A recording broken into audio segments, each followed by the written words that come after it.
ये आकाशवाणी जयपुर अजमेर है। अब आप सुनेंगे विधानसभा में आज की कार्यवाही की समीक्षा।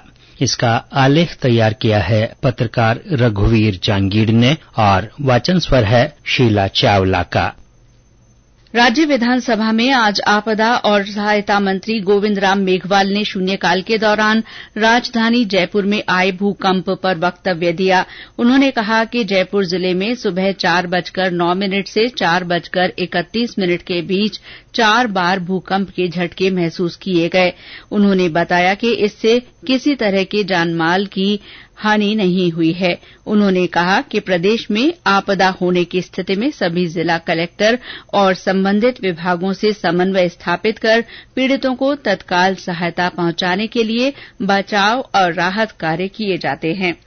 सदन ने आज राजस्थान न्यूनतम आय गारंटी विधेयक 2023 को ध्वनिमत से पारित कर दिया। स्वायत्त शासन मंत्री शांति धारीवाल ने विधेयक पर हुई चर्चा का जवाब देते हुए कहा कि आम आदमी से जुड़ी सरकार की ये सबसे बड़ी योजना होगी। इसके जरिए हर राजस्थानी को मिनिमम इनकम की गारंटी दी जाएगी।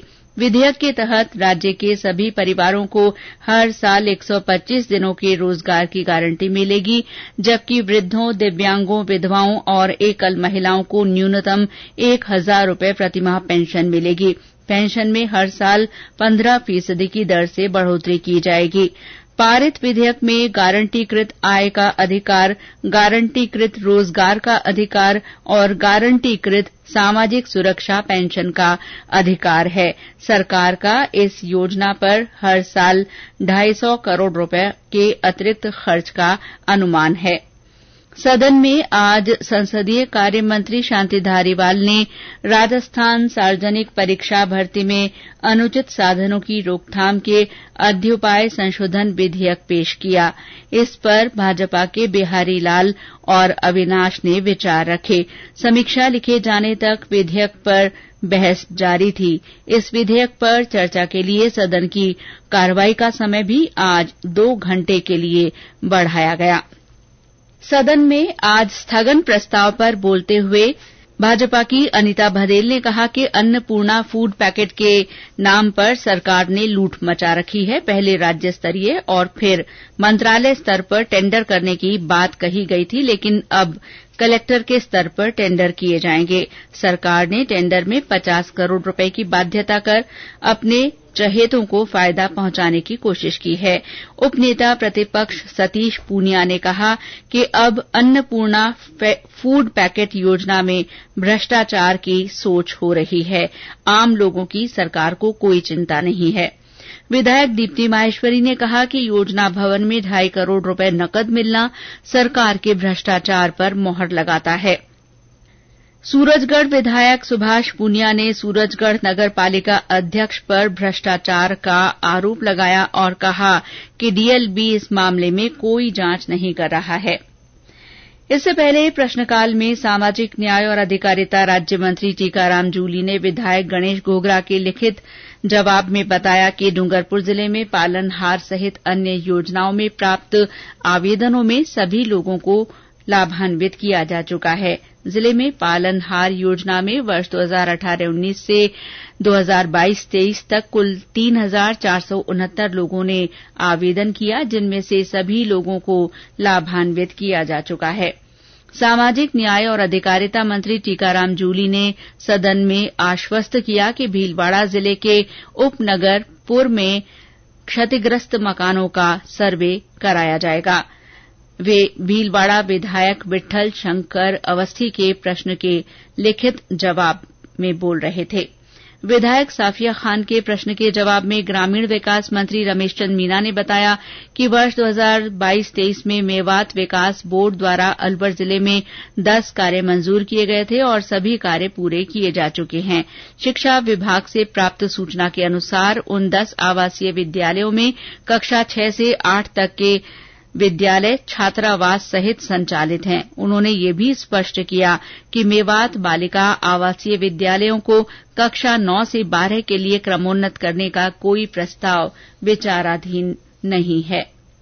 विधायक मनोज कुमार के प्रश्न के जवाब में ग्रामीण विकास और पंचायती राज मंत्री रमेश मीणा ने कहा कि सुजानगढ़ पंचायत समिति की 5 और बीदासर पंचायत समिति की 13 ग्राम पंचायतों के भवनों को जर्जर घोषित करने की कार्यवाही प्रक्रियाधीन है। उन्होंने आश्वस्त किया कि ये प्रक्रिया निर्धारित समय पर पूरा कर नए भवन के निर्माण से संबंधित मंजूरी आगामी सितंबर माह के अंत तक जारी की जा सकेगी। विधायक अर्जुन लाल जीनगर के प्रश्न के जवाब में पर्यटन राज्य मंत्री मुरारी लाल मीणा ने कहा कि वर्ष 2023-24 में मंगलेश्वर मातृकुंडिया चित्तौड़गढ़ के संरक्षण और जीर्णोद्धार कार्य सहित अन्य सुविधाएं विकसित करने की बजट घोषणा की क्रियान्विति में गत 28 जून तक 3 करोड़ 8 लाख रुपए की वित्तीय और प्रशासनिक स्वीकृति जारी की जा चुकी है। इस संबंध में निविदा प्रक्रिया जारी है। विधायक शंकर सिंह के सवाल का जवाब देते हुए राजस्व मंत्री रामलाल जाट ने स्पष्ट किया कि ब्यावर विधानसभा क्षेत्र के बलाड़ सोरड़िया अतीतमंड गोहाना गांवों में रॉयल्टी और परमिट फीस की वसूली के आधार पर खेतों की पड़त भूमि से खातेदार द्वारा काले पत्थर पट्टियां कातले के खनन पर प्रभावी रोक है। उन्होंने कहा कि नेशनल ग्रीन ट्राइब्यूनल के आदेश के जरिए बिना खनन पट्टे क्वारी लाइसेंस का अधिकार खत्म कर दिया गया है। क्षेत्र में वर्ष 2021-22 में स्वीकृत खनन पट्टों से निर्गमित खनिज पर नियमानुसार रॉयल्टी वसूल की जा रही है और रॉयल्टी माफ करने के संबंध में कोई भी प्रस्ताव विचाराधीन नहीं है। विधायक सुमित गोदारा के प्रश्न के जवाब में श्री रामलाल जाट ने कहा कि लूणकरणसर विधानसभा क्षेत्र के ग्राम नैनोका बास के राजस्व नक्शे का 15 साल से रिकॉर्ड गायब होने के मामले में एफआईआर दर्ज करवा दी गई है। इस संबंध में वहां पदस्थापित रहे और सेवानिवृत्त हो चुके पटवारी तथा गिरदावरों को नोटिस जारी किए गए हैं। इस प्रकरण में पुलिस जांच जारी है।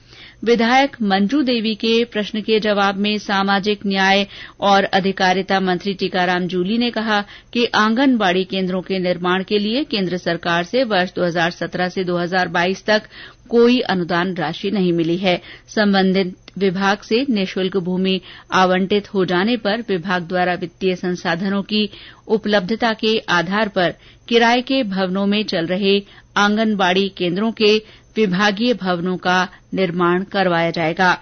वर्तमान में प्रदेश में कुल 61,873 आंगनबाड़ी केन्द्र संचालित हो रहे हैं।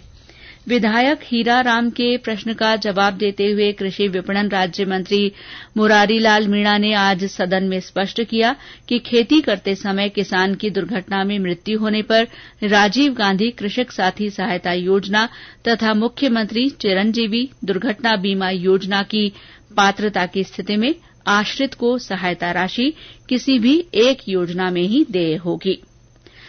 विधायक लाखन सिंह के सवाल का जवाब देते हुए श्रम राज्य मंत्री सुखराम बिश्नोई ने कहा कि सिलिकोसिस बीमारी के प्रभावी नियंत्रण और रोकथाम के लिए राज्य सरकार द्वारा सिलिकोसिस नीति 2019 लागू की गई है। सिलिकोसिस पीड़ितों की पहचान और उनके पुनर्वास के लिए 138 स्वास्थ्य परीक्षण शिविर लगाए गए थे।